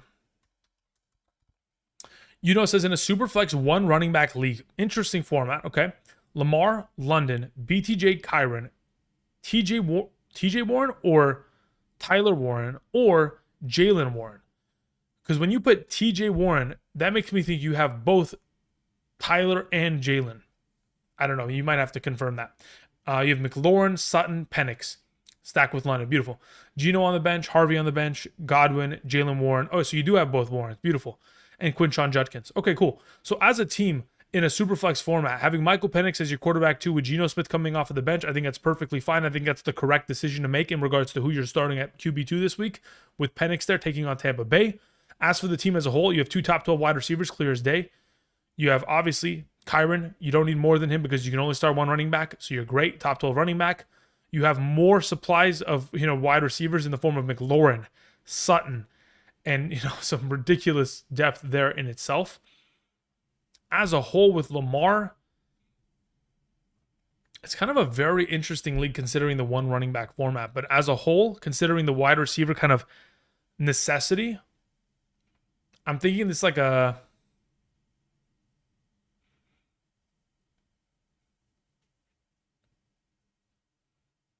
want to say like 8.9, 9.1 in that range. Now, again, the reason why I'm floating that number in that range is because it's purely going to be dependent on if Tyler Warren can actually contribute. If he doesn't contribute early, we're in a little bit of trouble because I don't see any tight end depth on your bench to be able to kind of make that move. We're going to have to use the waiver wire. We're going to have to use priority. We're going to have to use fab to where we don't have an investment on the bench to kind of be able to just turn to immediately. But hopefully, Warren just delivers as blindly expected. Jiggle Billy sends in a question. Thank you, Jiggle. Says, in a half PPR, pick one between Aaron Jones, Tet McMillan, and Devontae Adams. Give me Tet McMillan there. Thank you, man. Appreciate it. John Cozier says, follow up, drop tight end Theo Johnson for Bryce Young for Woody Marks. No, considering you need the tight end depth, I'm not making that move. Thank you. Alrighty. We had a question that came in from Jocelyn. Thank you very much, Jocelyn. Let me go ahead and see if I can find your question in the live chat here. If I can control F function. Jocelyn Wilson says, I have Christian McCaffrey, Alvin Kamara, Jonathan Taylor. My bench consists of Charbonnet, Mason, Ridley, Myers, Jaden Higgins, and Harvey. I can either pick up Judkins or Brian Robinson Jr. Who do I pick up and who do I drop? Okay, so as of what you have on roster, I am dropping Jordan Mason, I am dropping Jaden Higgins, and I am picking up Judkins, and I am picking up Brian Robinson right now. I think Judkins is going to be more valuable than Mason. I think Brian Robinson Jr. and having the insurance policy is worth having than Jaden Higgins. Thank you. Okay, good to go. Perfect. Caught up. Hope you guys are doing well. Shung Bull sends in a question. Says, Jets or Pats defense? I'd rather play the Patriots defense. Oh, you know what? Hold up. Wait, you know what? You say that. And actually, checking my rankings, I have the Jets as my number 11. I have the Patriots as my number 7. So they're both relatively higher ranked going into this week. Considering the Christian Gonzalez confirmation, it does lower that New England Patriots defensive potential. Okay, let me look at the totals on these games. So the total for the Steelers versus the Jets is 37.5. The total for the Raiders versus the Patriots currently sits at a total of 43.5. Considering the total for that Jets game is significantly lower, and a lot of our fantasy basis for potential points is off of points allowed, let's play the Jets defense there. Thank you. Okay, we've caught up effectively. Okay, so what I wanted to do earlier, Easy E says, tight end question in the chat. Easy, where art thou? Let's see. Easy space E. Says, I have Kincaid in a PPR. I need a better tight end pick for the season. Okay. Says, I have Johnny Smith, Jake Ferguson, Hunter Henry, Kate Otten, Chigozimo Okonkwo, Brenton Strange. I think for rest of season, I think I'm still very confident in Jake Ferguson. Again, he had many of opportunities to score there. Unfortunately, wasn't able to come down with the ball. So for right now, I think Jake Ferguson is something that I'd like to have on roster, but considering he's already played and you can't theoretically pick him up as of this current moment in time because he has already completed his game, I am looking towards probably picking up Hunter Henry and seeing what kind of tread he's got on his potential game this week. Alo sends in a question. Says, in a PPR 3 wide receiver format, I have Hurts, Gibbs, Bucky, Pollard, Evans, BTJ, Egbuka, and Adunze. Warren and Loveland. Okay, great. Rice, Mooney, Mason on the bench. Don't love having $3. Honestly, I have no issue with $3. I'm on the complete opposite end of that conversation because specifically this week when you take on Atlanta and you know that the current total for that game for Sunday morning sits at 47.5 still. Again, the line has not moved at all in terms of the total there. And the Tampa Bay Buccaneers are minus 1.5 point favorites on the road in Atlanta's Georgia Dome. I'm going to just say, yeah, I think you're in a pretty good spot, all things considered. If you had a Kate Otten as one of your 3, I'd be a little bit more concerned. But considering you have Bucky, Evans, Egbuka, let's go. I'm excited for that. Okay, what I was mentioning earlier and what I wanted to continue to reiterate was that, again, I want to continue to put together some plays via Betr. So we went ahead and we put together a play earlier in regards to Njoku and the one and only Chase Brown. So I will travel back there and I will reiterate what I was talking about earlier in regards to those 2 players, and then we'll continue to put together another play in regards to tomorrow's slate of games. So let me go ahead, travel on over there really quickly. Phil was saying, what's your thoughts on Worthy's injury situation? We'll see once the injury kind of news, kind of is given out to the public as to the severity of the injury. If he's going to be out for a significant volume of time, Marquise Hollywood Brown, Rashee Rice stock continues to fly up. Jiggle Billy says, Thanks, Andrew. Just want to also, if you get a chance, which defense to play, Commanders, Bengals, or Rams? Commanders is my highest ranked of the bunch. Thank you, man. Okay, so earlier we were looking at receptions for this group of players, right? So we had already targeted the potential of David Njoku going more than 4.5 receptions, right? And then we'd also talked about Chase Brown going more than 2.5 receptions, right? So we already talked about that and the incredibly high likelihood of that occurring once again. So then if we want to continue on, another player that I really do like in terms of receptions, primarily because of how he is utilized within the offense as a whole, is Alvin Kamara. Now, if I'm looking here, we have the New Orleans Saints taking on the Arizona Cardinals. Like I've mentioned before, the New Orleans Saints are currently 6.5-point underdogs at home this week. So the assumption is that there's going to be a lot of potential for passing in the direction of one Alvin Kamara. Now, over the course of the last two seasons, 2023 and 2024, in games in which we have seen Alvin Kamara and the Saints lose, he is averaging, I'm not even joking, 8.2 targets per game and 6.5 receptions per game over the course of the last two seasons in games in which they have lost. In the last 11 games of the 2024 season, 11 of the last 11, 100% success rate, more than 3.5 receptions.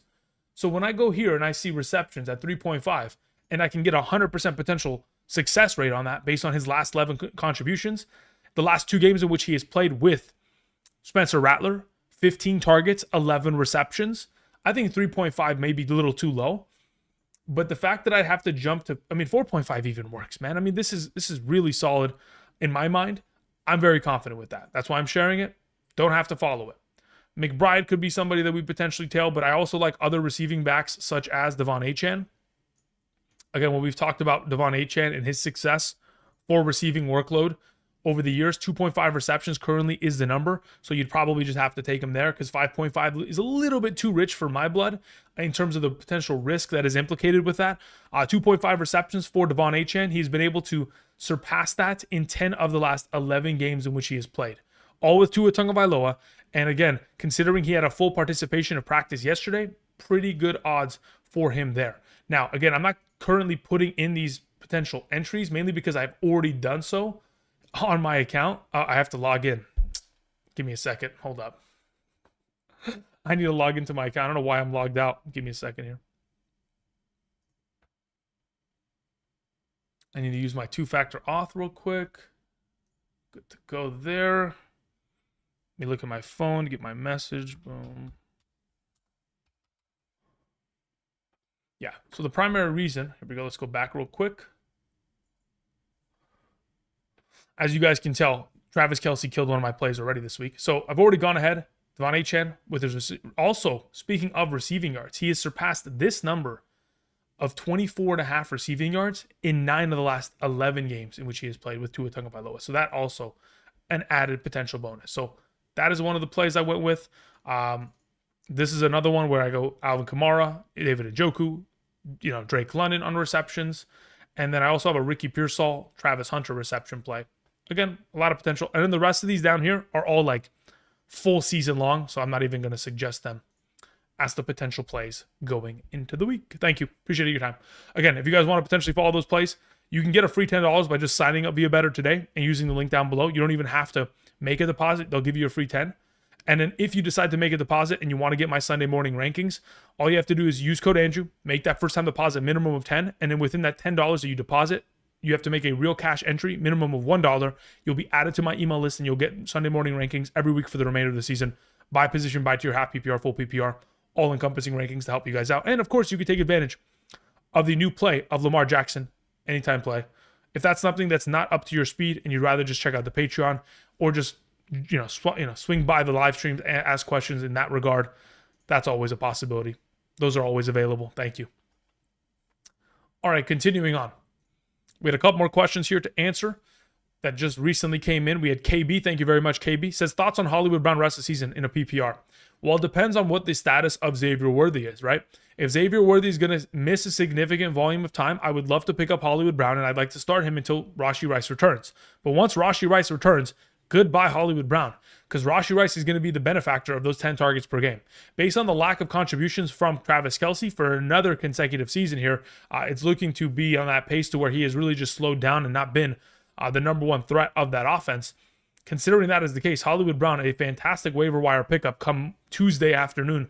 As to the fab allocation of that, that'll be determined based on the other performances that we see this weekend and the injury status of Xavier Worthy being reported in the next 24 to 48 hours from the organization. Jay Park sends in a question, says, hey, Andrew, in a 10-man half PPR league, Garrett Wilson or Jameson Williams? Very, very interesting question. I think the smart play is to play Garrett Wilson. I think I would rather, if it's me personally, if it's my team, I'd rather play JMO. But I think the smart play is Garrett Wilson. So we have two trains of thought. We go to my projections that says Garrett Wilson. We go to my heart that says Jameson Williams. Typically, I'll just pivot you in the direction of going towards Garrett. If you have a specific sway on that regard, then you can just follow it accordingly. Thank you. We had a question that came in from Discord via the Patreon. It says, I'm in a half PPR. Is Kyle Monangai worth the bench spot over Thornton? Listen, Roschon Johnson did not practice at all this week. If I'm not mistaken, let me check out the Chicago injury report. Yeah, Roschon Johnson limited practice on Saturday, so he could potentially play this week, in fact. So that actually changes it up a little bit. Is Monangai, who had a full participation in practice today, a potential pickup in comparison to Thornton? I guess it depends. I think this could be a rotationary backfield, but Swift is still going to be the main guy. As to who between Monangai or Johnson wins the RB2 position is a to-be-determined situation, but I think I'd rather just hold on to Thornton there.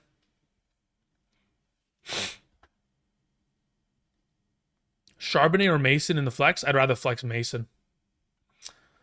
Antonio Marquez says, thoughts on Christian McCaffrey news? Are we talking about in general, or is there something new? Like, are we talking about his potential to play on Sunday, or are we talking about like something that has come out in the news in the last hour and a half while I've been live streaming and I've missed the information? Because if we're just talking about generalities of Christian McCaffrey, I expect him to play on Sunday. But this time last year, I said the same thing. Oh, I expect him to play on Monday against the Jets. And then what happened? He didn't play.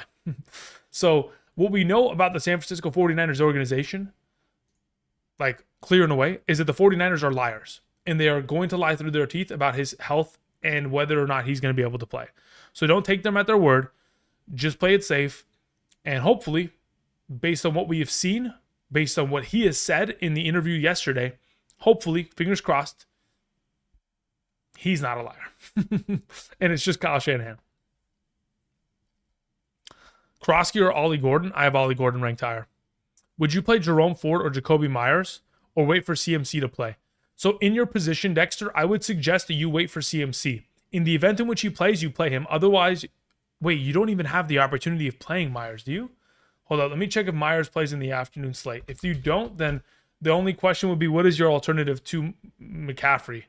Yeah, you don't have an opportunity to wait because both the Browns and the Raiders play at 10 a.m. tomorrow morning at PST, while the 49ers play at 1:05. So my only question would be, who plays in the event in which you wait for CMC? Who would be the guy that you pick up and play off of the bench in that circumstance? Please and thank you. Guys, also, if you are already starting, this is just a piece of kind of advice for not only this week, but for the remainder of the season. If you are playing 3 running backs, 2 within your starting position and 1 in the flex, and one of those consist of Garenda would be the alternative option, then yes, you're going to wait for, well, I'd wait. I'm gonna risk it. If you have, for example, I'm just gonna theoretically throw this out there. I have Christian McCaffrey, I have Chase Brown, and I have David Montgomery. Okay, throwing it out there theoretically. If I plan on playing Christian McCaffrey blindly this week, I'm putting him in my flex position. I am starting David Montgomery and Chase Brown within my RB spots, and I am leaving Christian McCaffrey in the flex so that if in fact the event does come to where he is not available, you have the possibility of picking up a wide receiver or even a tight end off of the waivers and utilizing them in the afternoon window. Because again, as soon as if Christian McCaffrey was to be given the designation, you could put him in your IR spot and then pick up a player effectively. So that's why you want to leave him in your flex position, so you have the ability to kind of pivot accordingly and not have to only play a running back. But if in fact you are playing a wide receiver in your flex, it does make it a little bit of a different scenario. But this is for people who are playing 3 RBs this week. Raghav had a follow-up, says Brock Purdy or Trevor Lawrence in a 6-point per passing touchdown league. Give me Trevor Lawrence there.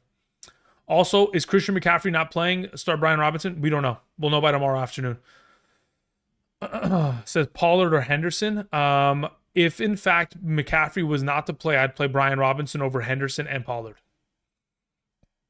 Thank you.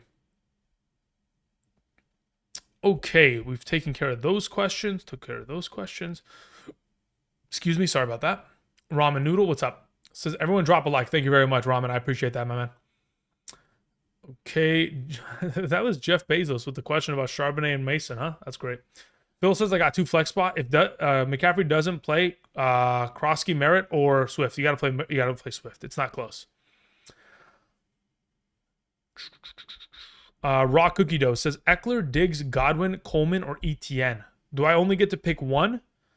Because I don't understand the question, because Godwin's implicated within the question. So I don't understand why. Oh, you have a full question before that. Trade Ladd for Marvin Harrison? No. I have Lamar. No, I'm not making that move. I'd rather have Ladd rest of the season. Ollie Gordon, Bill, or Ramondre? Are we talking about starting this week? I'd rather start Ramondre out of the group. If that's your question. Thank you. Patrick, what's up, man? Says DJ Moore or Sutton rest season. I had Sutton ranked higher preseason. It's only week 1. Nothing has changed. Sutton remains there. Judy or Waddle? I'd still rather have Waddle. Phil says, I got Adams in my second flex spot. Okay, cool. Good to go. So, yes, it would be Swift and Adams in the event in which McCaffrey doesn't play. Jared Wright says, just dropped Travis Etienne for Brian Robinson Jr. chat. I mean, again, if you have Christian McCaffrey, I think that's worth the investment because, again, you are just ensuring that your shares in your first-round draft capital is effectively protected. Tony Lopez sends in a follow-up. Says, hoping Denver defense and Boswell can somewhat make up for Ward as my QB2. Andrew, what are your thoughts on those 2 positions? When you say those 2 positions, you mean Denver's defense and Chris Boswell? I have Denver as my number 1 defense this week. So I'm hoping that they'll be also able to, Denver is effectively going to be scoring points that is going to be in an adverse effect to what, Ward is putting forth. So anytime Ward throws a pick, you're going to get evened out by Denver's defense. As for Boswell, he's been fantastic his whole career.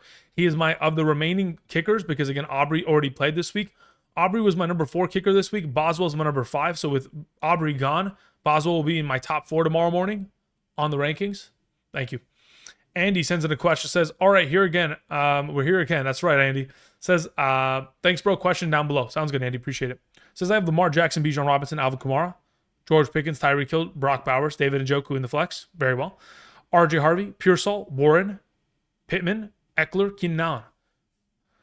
Would you trade Bijan, Keenan Allen, Ricky Pearsall for Jonathan Taylor? And yes, I would. Immediately. Give me JT and give me Neighbors. 100%. No question about it. Immediately. Give me that side. Thank you very much.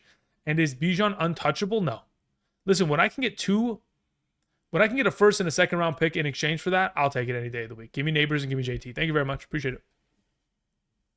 What's up, Frenzy? How's it going? Says in a 10-team 2-flex league, I drafted Connor as my RB2, drafted Benson with my last pick.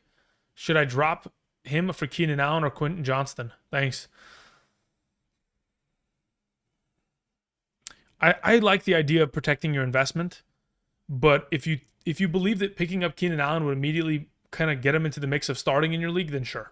And if you don't have any alternative other drops, then maybe let's wait until week 1 kind of completes, and then we'll be able to get a clear idea as to who is more of an eligible drop in comparison.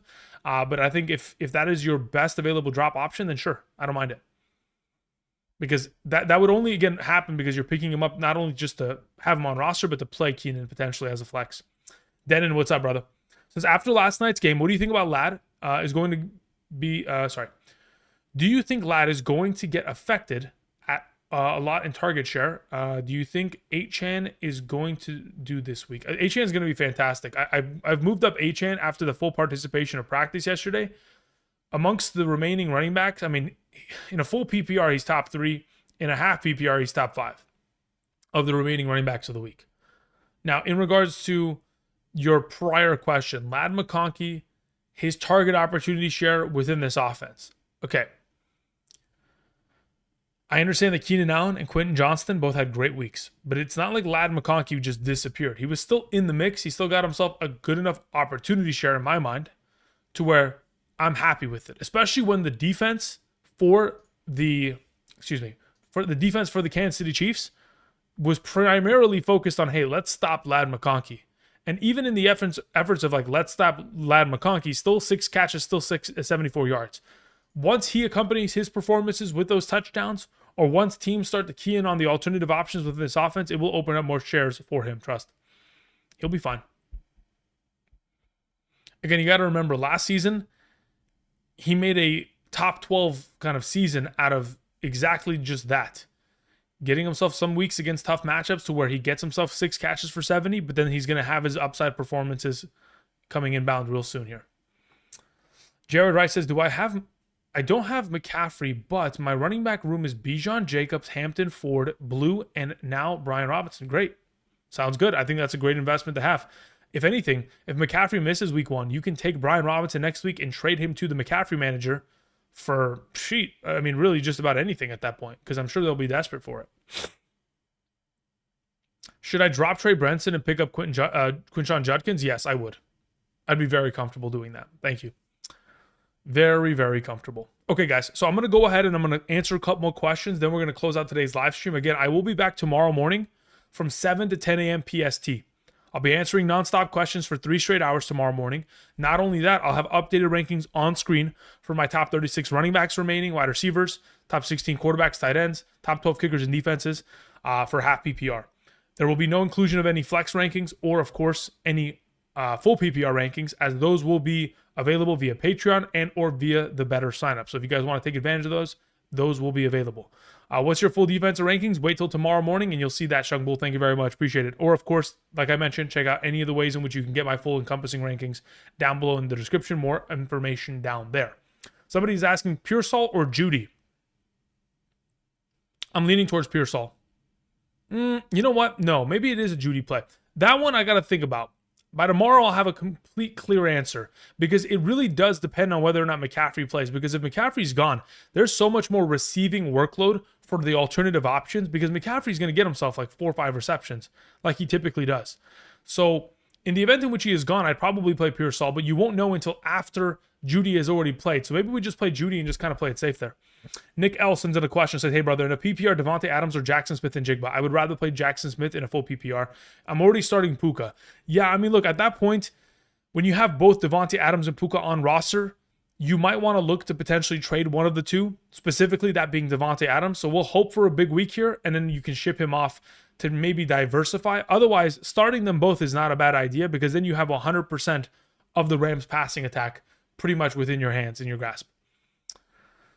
Let's see here. Etienne or Ford in the flex, or Jaden Higgins? At that point, I'd probably either go Ford or Etienne. Depends on format. I think I'd probably just go with Ford there for now. Shea, excuse me. Brees or Waddle? If it's a full PPR, I'm going Waddle. Gotta. I think it feels too easy. With Darren Waller out, there is, in my mind, with no, you got to remember, last season in the final stretch of games with Tua Tagovailoa, Jonnu Smith was gathering about 7.86 targets per game on average. When you have nearly 8 targets per game available now to the receiving core, to Tyreek Hill, to Jalen Waddle against Indianapolis secondary, I think this really does make this a Waddle potential week here. Fingers crossed, of course.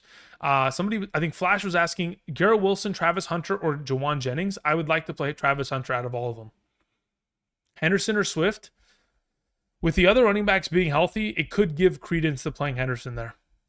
I'll know by tomorrow morning. I got to go do a little bit of research in regards to the potential of Roshan potentially even playing this week or not, depending on his limited nature. But we'll see.